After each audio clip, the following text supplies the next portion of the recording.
So let me take it back to devolution then, so we can put it together. One of the celebration points for devolution is that we thought or we expected that then the agriculture sector was going to be brought to the fore,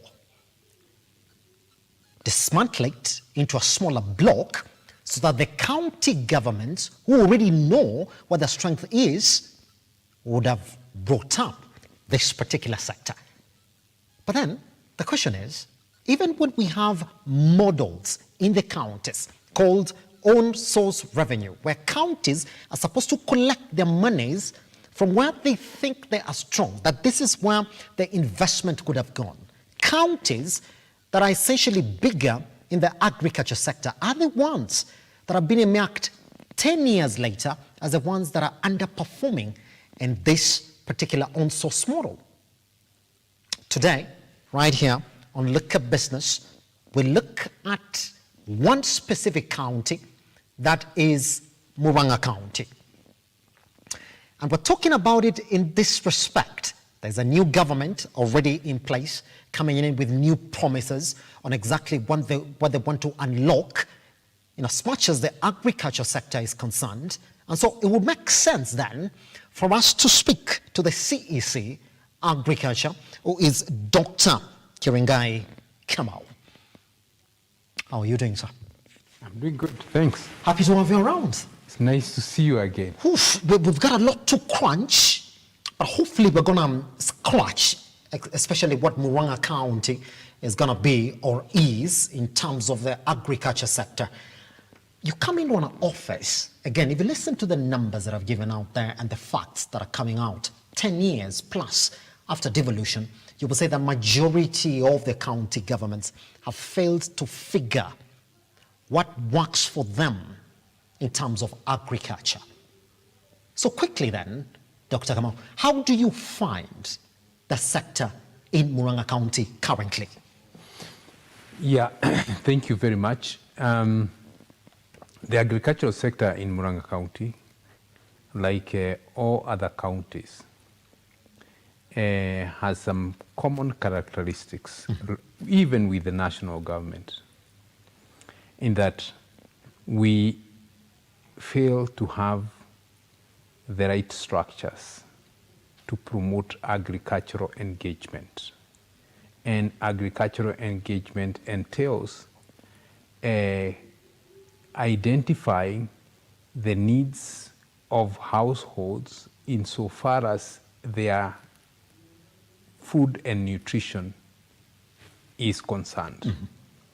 So for that reason, when you don't have the structure to help you undertake that, then even when you draw strategies that will drive agriculture, as has been done by the national government, and which county government really do create, other than creating county integrated development plans, you realize that there are no strategies that are advised by what is coming from the people. Yes. And that is because our systems of collecting data to advise decision makers at policy level are lacking. Then come to the confusion that lies in the fact that when we used to have food, we also had working government officers called extension officers. So our staffing are negligible on the ground to advise the producers. And even then, during that time, we had very clear indications of what there may be need for in terms of skills. Today, what we have more of is a challenge that has contributory engagements or inclusion of some unknown animal called the climate change.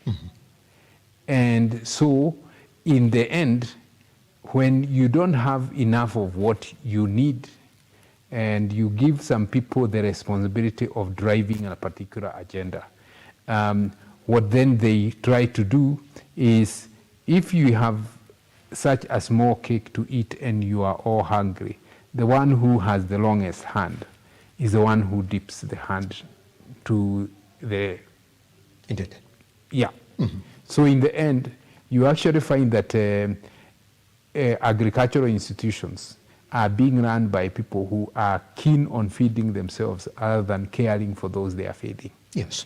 And when you actually now cascade that to upper institutions up to the national level, you realize that people are interested in eating and getting fed, even fed up, before they actually are feeding those ones who are the subject of the feeding. Yes.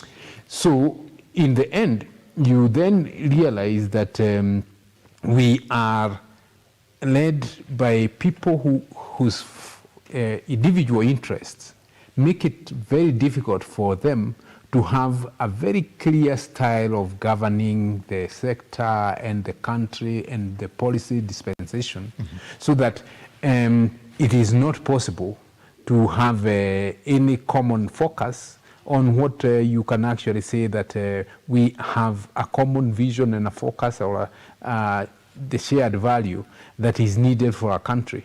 In the end, the confusion that exists is that you can never say that what there is in the agricultural space can in any way be sustainable. Yes. Yes. Pretty much. You come into a government or a county that is known to be strong in terms of agriculture, that when you look at those counties in this country that will be considered agriculturally strong, Murang'a County is one of them, and you can't run away from that fact.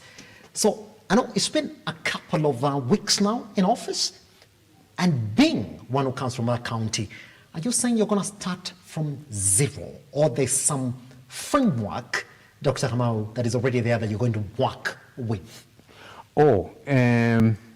Murang'a is recorded as being the only county, yes, which when we had districts, had an institution that could lead to the national government, and indeed also lent to the government of Tanzania, yes, money, because we were rich.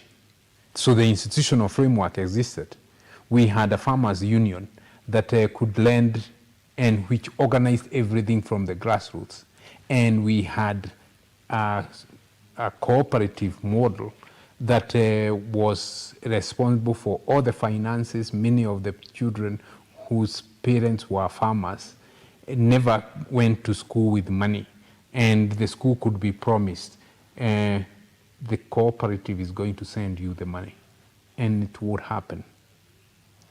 Today, those institutions are dead. Not dead. They are on a deathbed. yes, And so they can be resuscitated. And we have coffee societies. We have tea factories. yes, And we have now created dairy and avocado cooperatives. So I'm not starting from scratch. I'm only starting at a point where those who used to do, for instance, coffee, are demoralized because much of what they had has been loaded with a lot of debts created by human failure. Mm-hmm. They would actually have been run professionally. They were not run professionally. So all we are trying to do is we are finding systems that are not working and trying to bring those systems to work. So in a nutshell, I'm not saying that we are starting from zero. I can say we are coming into space where we already have good investments. yes. The only thing that is needed is make those investments work for the owners. Yes, but when you, I know a lot of farmers now in that particular county are watching you and saying, what is this new government then going to start with? Dr. Kamau, and I know when you were given that appointment, you said, my vision for this particular ministry is going to be ABCD.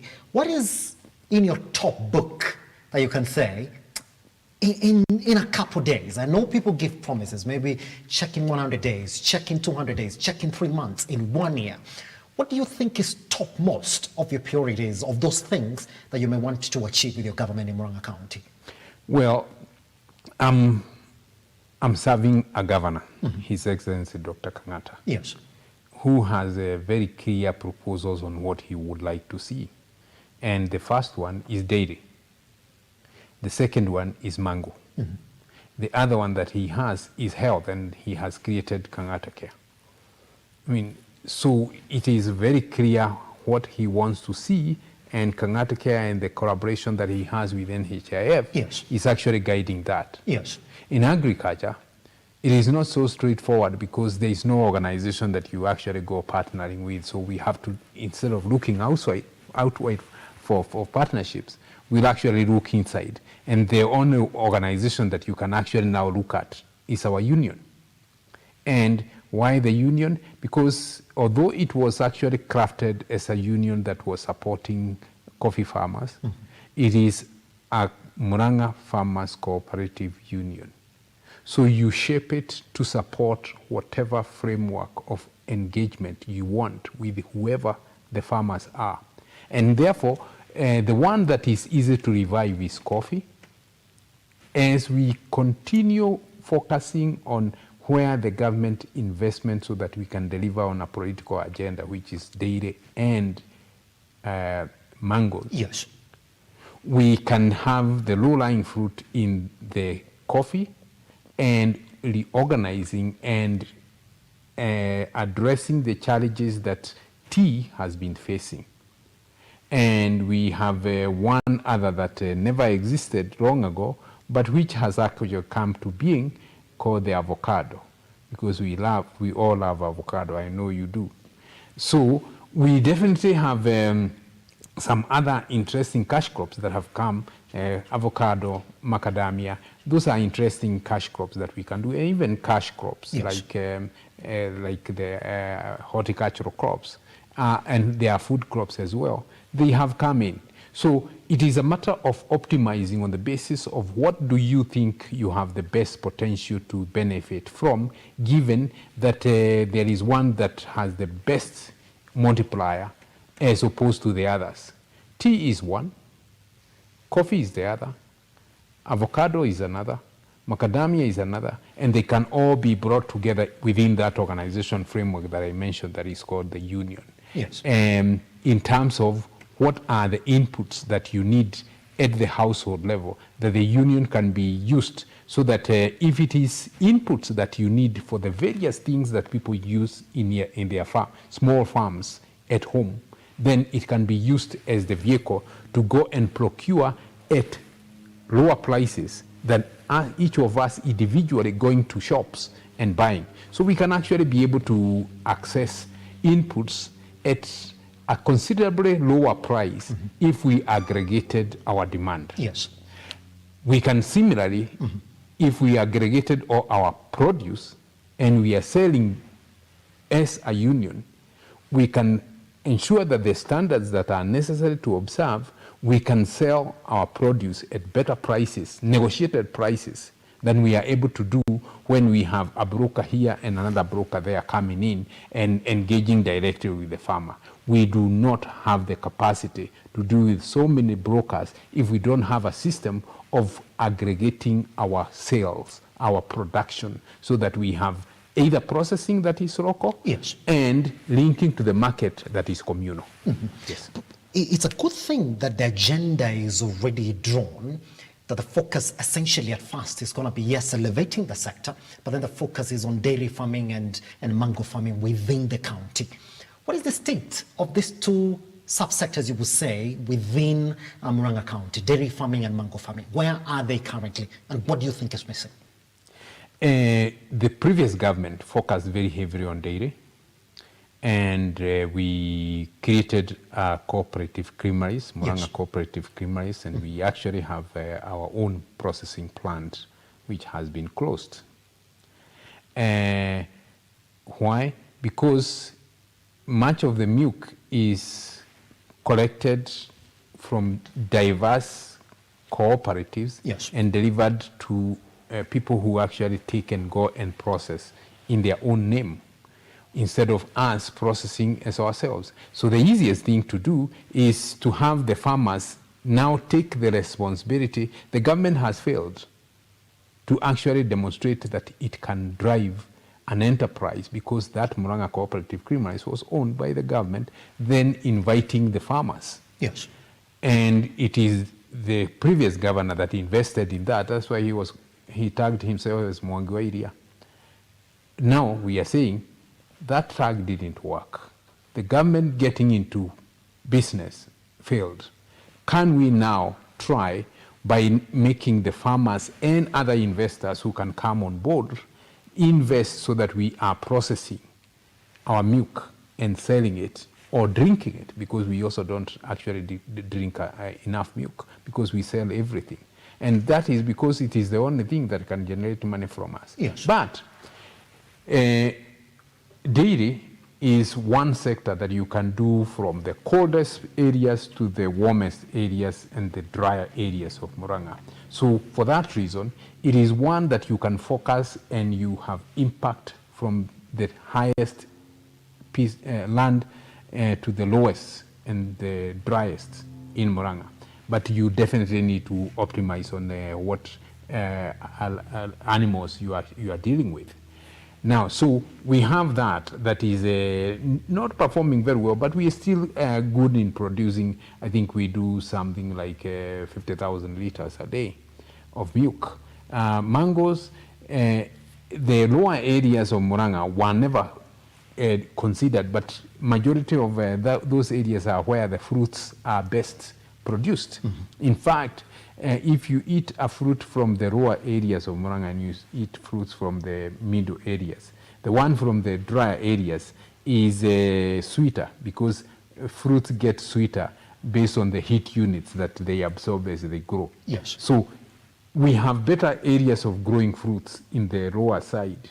And that is the reason why, because those areas were sort of neglected, the governor thought that the best way to actually address his campaign manifesto is to now drive the fruit farming in the lower areas. But he can't talk about fruit farming without having to single one that will be his focus, and that is how the mango came to being. Yes. But if you look at the lower areas, that is where we have Del Monte, and Del Monte is actually doing a lot of good with pineapples.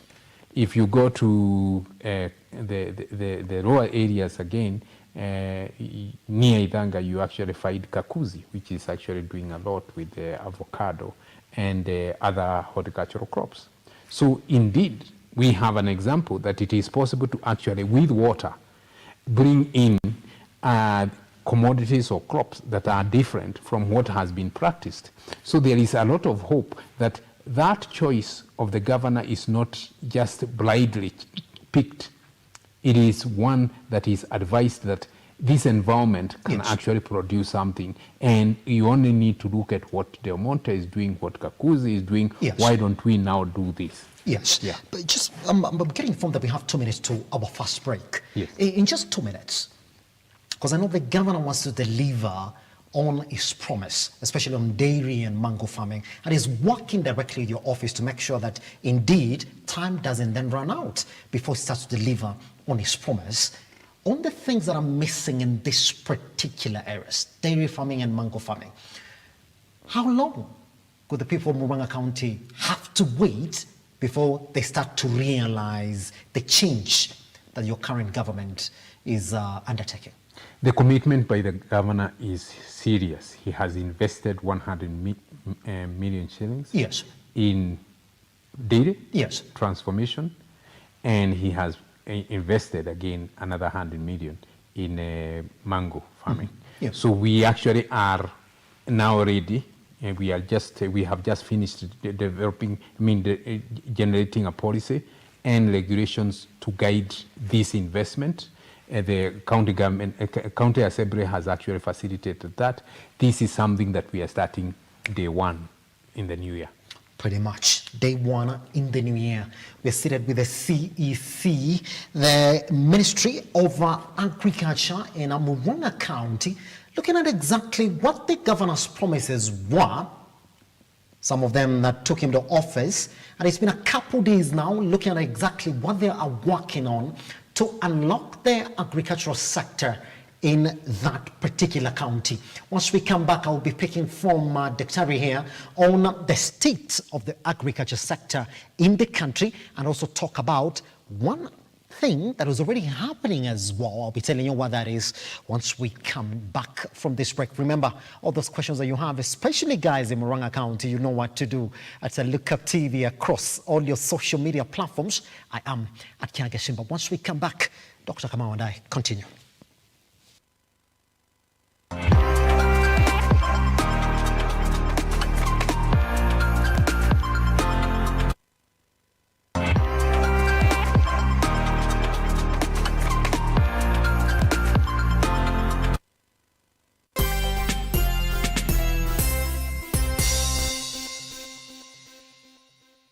I want to thank you for walking the journey with us.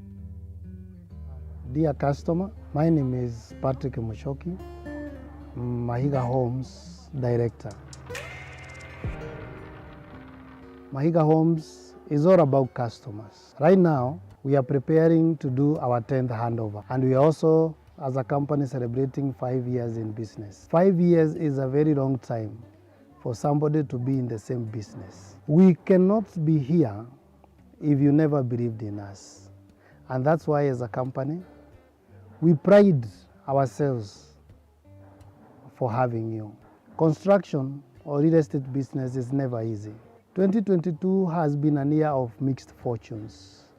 We have seen our economy being stretched beyond the limits, or what some people would say the economy has been erratic. But our dear customer, you have stood by us, with us and for us. The number of calls that I receive from customers encouraging me to carry on and doing what is right, they normally give me a lot of strength. And that's why I celebrate you, and I feel you are the most important part of me. Whenever a customer comes to buy a house from us, there are two angles to it. The customer will look at me and wonder whether I'll be able to finish the houses. But equally, I am there wondering, now that my customer has done a deposit, will my customer be able to finish paying that house? So you see, our worries is the same. But through God's help, and through us, both of us are working, we are able to construct and come to such a level like where we are today. My dear customer, we can never take this for granted.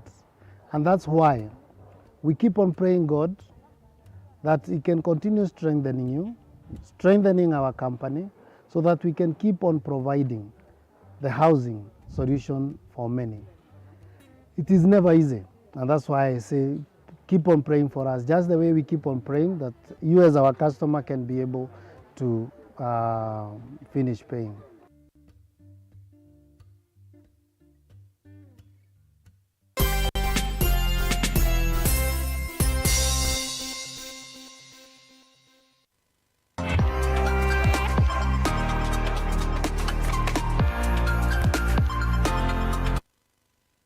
Welcome back. You are still on Lookup Business. My name is Simba Kiage.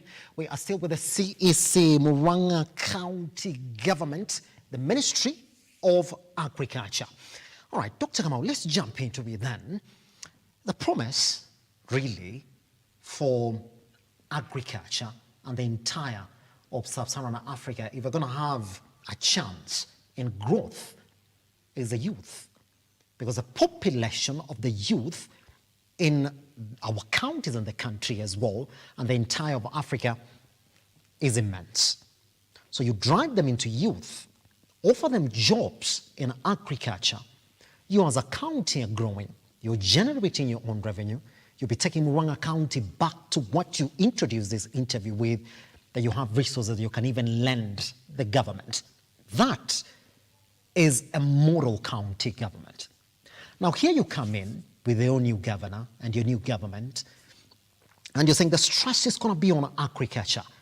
So somebody's going to ask you then, what is the plan for youth in those two stress areas for the governor?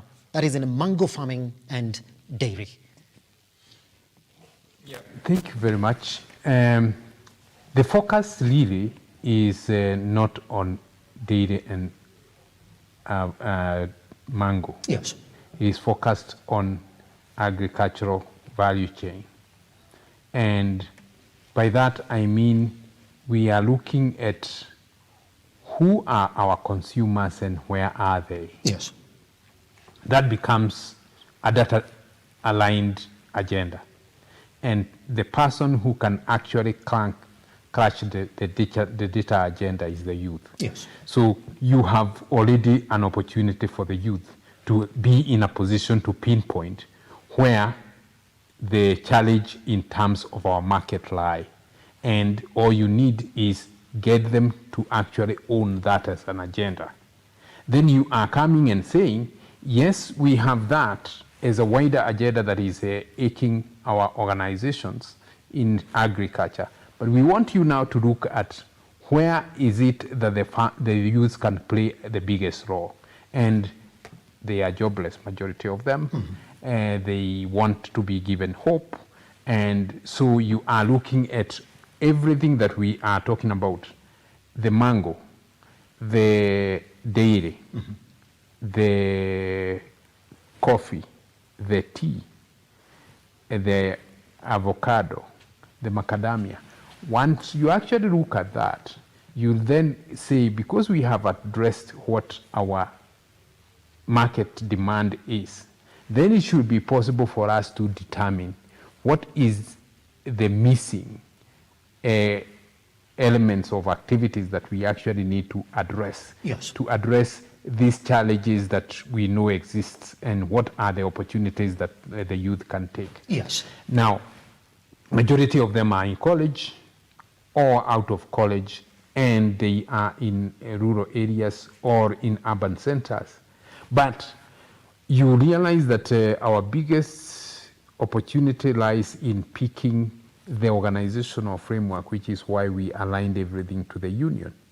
And so the questions that we actually have been asking the union, is it possible for you to create a unit that focuses on the youth in your organization, and then we can look at how we scale from production to consumption, and what is the role that the union can actually help the youth to do. And to deliver its commitment, the union has given its 60-acre coffee farm. Yes. And said, if you want to actually demonstrate what you can do through coffee, there is 60 acres of coffee. And because we know the youth have not actually had any knowledge on how they can do coffee, we give you these 4 acres. And we want you to actually use that one as the demonstration. So as a county, we have given one agronomist who will be available throughout to train the youth. Mm-hmm. And we are one of the counties that has the youngest governor, a youth. So we have said he is going to be the model youth, and we have said to the union, can you give our deputy governor 1 acre of a coffee farm so that he can demonstrate to the other youth. And then in his own engagement with other partners, he meets a lady called Charlene Ruto, and she also commits to actually taking another 1 acre. And so our youth have 2, and our now patrons are taking 2 acres. So we actually have already crafted a very clear road journey on challenging the youth, how they will engage with agriculture, demonstrated by coffee, and we will repeat the same in terms of demonstration for other commodities. That the main challenge as to why the youth have not gotten into agriculture, again, according to the UN, is that we've not proven as governments that agriculture can be as attractive as any other career, that even the value chains themselves within the agriculture sector have not really come up. Dr. Kamau, Is that something that you want to get into? Is that what we've been seeing Charlene Ruto visit the governor? Yes, and the idea is the reason why the youth have not gotten involved in agriculture is we define agriculture rather narrowly.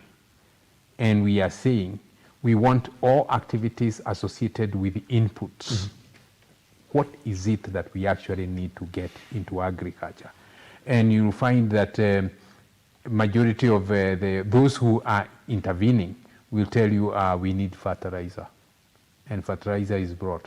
No one used any method or model of assessing what nutrients the soil needs. So we are getting our techie youths to come to our farms and develop technologies that can be able to measure what is required as soil nutrients for the soil. Yes.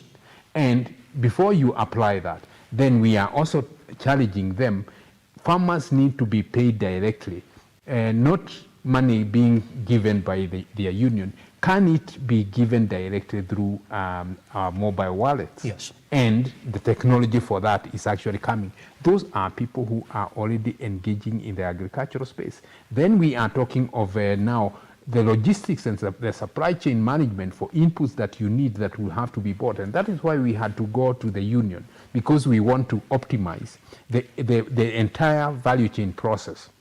So we are not relying on the agricultural dimension that everybody else has done in the past. Yes. We are looking at where are the possibilities that will resonate well with our youth and that they can actually drive those agendas. So we have therefore crafted a unit within our union, and now it is being driven by youths who are at the grassroots, and we have Muranga Youth Network, and we have another one that is crafted by an organization that is bringing all university and college students, and we call it the Central Kenya Development Network. So we have two networks dealing with the youths from different levels of engagement at the county level. And we are telling them, now you are no longer different. We want you to go back to your village, and we want you to learn here so that you now become the extension agents to support our agriculture. So we are using our youths to be the knowledge workers, working with their parents in their agricultural farms, not just sitting in the farms, but at a unit that we are calling a farm hub that is based at the factory. So the factory or whatever choice location that can be used as a convergence point where these people are working from. Pretty much. And that is actually proving to be a great puller. And we have actually crafted something new to actually now a model that will house all this. We are calling it Kangata Kilimo. That's Kangata Kilimo. Kangata Kilimo. Right. Yes. Fantastic. Just before we jump into the other areas that we do have here, especially understanding what P4CDA is, could you paint for me a picture, Dr. Kama, from where you sit right now, as one who hails from the county, as one who knows the exact importance of that particular sector, could you tell me what you like to see in the next 5 years, that once you look back after 5 years, this is exactly what you like to, what would you like to see? In the next 5 years, I would like to see an agricultural space where we have our youths Yes. that are driving agriculture. I would want to see an investment dimension Yes. that is driven very heavily by our investors who Yes. are local people, not outsiders. I'll be interested in seeing the convergence of agriculture, Yes. the government.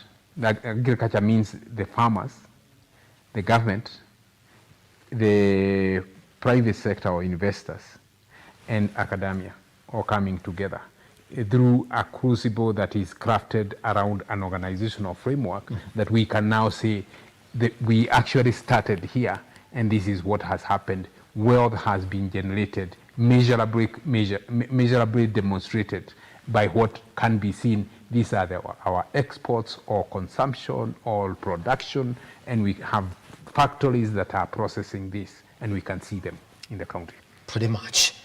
In the same light, I want us to jump into another area then in this conversation. In our graphics, we do have this particular word. They're called Gordon P4CDA. For somebody who's getting exposed to these particular terms today, who are this? What is this? Well, my past life before I went to support the governor, I have been Yes. the driver of the Global Open Data for Agriculture and Nutrition. And the Global Open Data for Agriculture and Nutrition is a UN and G8 initiative that sought to address the challenges of data that proved lacking during the MDGs and was to be formulated during the SDGs so that we can actually have measurable dimension of how you can measure, how you can drive evidence-driven agricultural engagement and nutrition measurable. So that if you say that you want zero hunger, what are the parameters that you are looking at? Then we actually can be able to say that we have elements that you can say this is the data associated with that. When we say that we want to do zero hunger and poverty in the MDGs, we actually didn't have any data that could actually see, when a government says that we have achieved this much, no one could actually show yes. how they met that. Mm-hmm. So Gordon was therefore created to address this missing challenge, and it was decided that it has to be done through open data. And we went, Gordon came looking for a partner in Kenya who can actually help that, and the government was actually chosen, the Ministry of Agriculture was chosen to be the home for that agenda. And when Gordon visited the Ministry of Agriculture, I was advising the then first CS for Agriculture, who has actually now become the Comptroller of State House, Felix Koske. And as an advisor, he had been told to step aside. So I actually had now to take the role of guiding Gordon on how they can actually go integrating data and agriculture in Kenya. And with the agreements that we actually had, or when we actually discussed, they thought that I could be the person who can drive their agenda in the country. And I became the anchor for Gordon in Kenya. And then as Gordon and the Kenya government decided that they wanted to host a pre-conference event yes. in the UN Assembly in 2016. And I was the person who was actually called to go and represent the agenda of that I was driving from within the university, or student-led extension. So I went, and from there, I have been the person who has been the focal person for Gordon. But when Kenya committed in 2016 that we will host a Gordon conference in Nairobi in 2017, which was held, and some declaration was done. And the declaration secretariat was proposed that would run the Gordon agenda in the South-South, not just in Kenya, but the South-South. Yes. And what happened is that that commitment was to be carried out by FAO and AGRA. But 6 months after they were given that mandate, they didn't do it. So Gordon requested me to actually think of how that agenda can actually be driven by me. I had now, by this time, returned back to the university. And I thought I can actually handle it instead of waiting for people who are not making a move. So I went ahead and therefore crafted an organization that is a social enterprise, independent of the university, independent of governments, to actually drive the secretariat for Gordon. And that is where the Program for Capacity Development in Africa was created, or P4CDA. Yes. So P4CDA is therefore a secretariat for Gordon in the South-South, and I am the deputy chief executive for Gordon that is responsible for the South-South. I've taken some muted existence because I created a secretariat, a secretariat within the secretariat that is now driving that agenda in my absence when I work for the county government. Pretty much. Out of this Nairobi declaration, what do you, from what you're saying, what do you think is very close to your heart out of the declaration that was made in Nairobi in 2017? Some people call it the Nairobi Promise. Yes, the Nairobi Promise. What I see as as closest to my heart is the commitment by Gordon that it will promote the adoption of open data policies in governments. And so we have actually been I have actually been seconded up to, I don't think anybody has replaced me. So I suppose I'm still the advisor and I'm actually taking this role to the county government that I'm representing. We have committed to supporting the open data agenda. And if you actually check everything that I say, you will find that there is a data dimension in it. Because at the end of the day, you want evidence to advise government. So we are doing that. And at the national government, I worked very closely with the Director of Research and Innovation, and he is responsible for creating data use cases. And he requested me to support that within the university, within my Center for Agriculture and Nutrition, Data Analytics and Innovation, otherwise called KANDAI, which is now responsible for now driving a data think tank initiative that is doing a number of things, and that is now the one that is handling everything that I do, driven by the secretaries that remain there. Pretty much. Yes. Let's drift back a bit to Murang'a County as we go to the tail end of this conversation. That indeed, 10 years after devolution, would have made a step, especially when it comes to these sectors that are being devolved, but we haven't. What must we do differently as a country, Dr. Kamau, say for Murang'a County, for us to make steps in agriculture? Our agricultural sector is not really driven by a government strategy.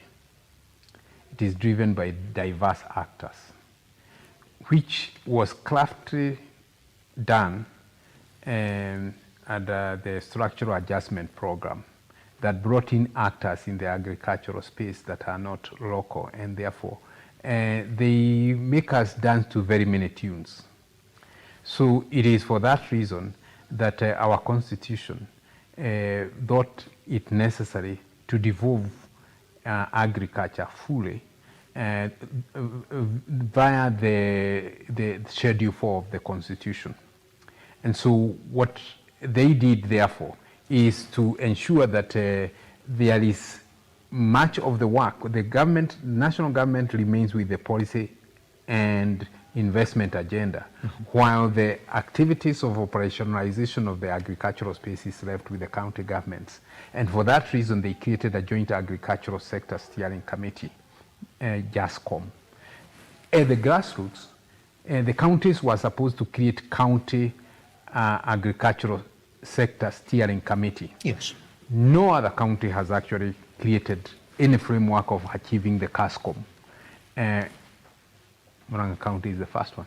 So when we actually agree that we will partner through the joint intergovernmental secretariat of JASCOM as counties, working through the Council of Governors and coordinating our investments and making everybody who wants to invest in the county or trade with the county to deal through this CASCOM, and the CASCOM to now listen to the heartbeats of the farmers through structures that can be created in every county, then we shall get there.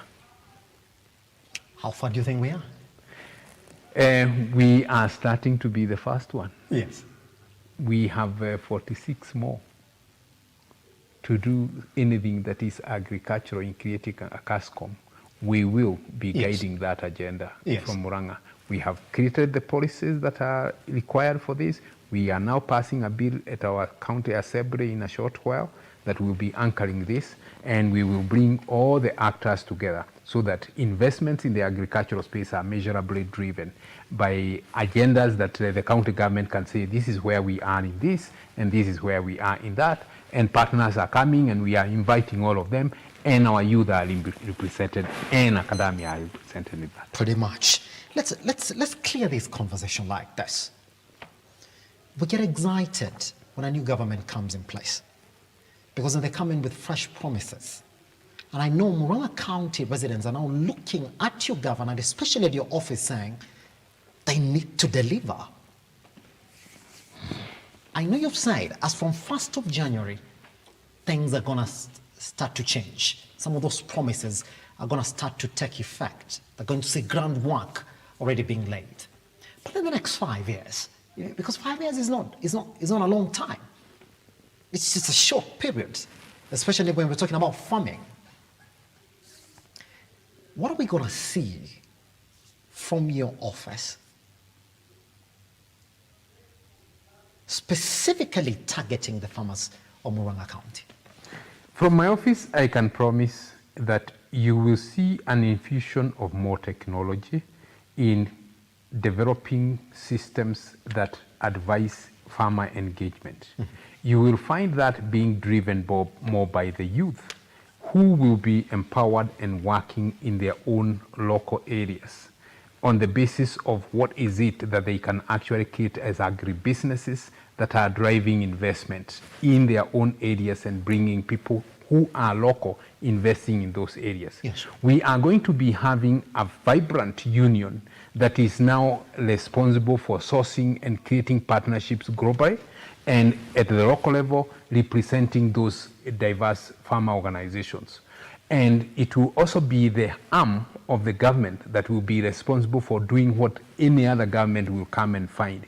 We will try as much as possible create systems that separate the government policy agenda and the private sector investment that will be handled through the union. And that I can promise to be available within the next 3 years, let alone 5. 5 years, isn't yes. it? Thank you very much, Dr. Kamau. Asante sana. Thank you very much for visiting Lookuptv. Karibu sana. It was a pleasure hosting you. Now, for all those residents then of Murang'a County, a lot has been said, but Dr. Kamau on exactly what plan is under place. But if you're going to take anything at home, he said already 100 million set aside for dairy farming. You're going to start seeing that as from January 1st, 2023. It's already said 100 million has already set aside for dairy farming, for mango farming as well. So you're going to expect a lot also come from that particular area. And he's saying it's not just about these two, which are the key focus, is the entire of that particular sector within the county. It makes sense for us to speak to the man directly in charge of that office then, who the governor is going to work with directly to deliver these promises. And you've heard his word. So probably, let's call him maybe after the first quarter of next year so that we can say, well, what has happened so far? Thank you very much for being a part and parcel of this. My name is Simba Kiage, online at Lookuptv across all your social media platforms. Want to speak to me? I am at Kiage Simba. See you for another one. Thank you very much.